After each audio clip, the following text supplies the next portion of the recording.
para sempre. E canto antes o aceptes, antes deixaría en paz a túa vida. ¿Cómo puedes ser tan cabrón? Nena, a culpa túa non o ves.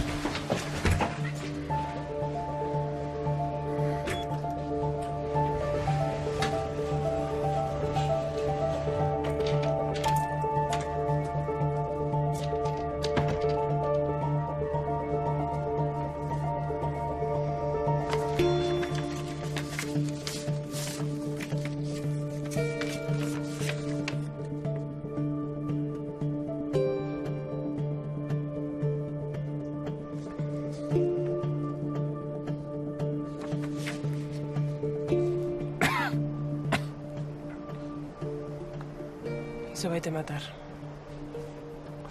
Sí, non debería facer exercicio mentre fumo.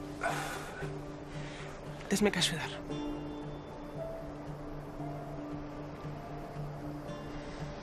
A túa filla está en perigo.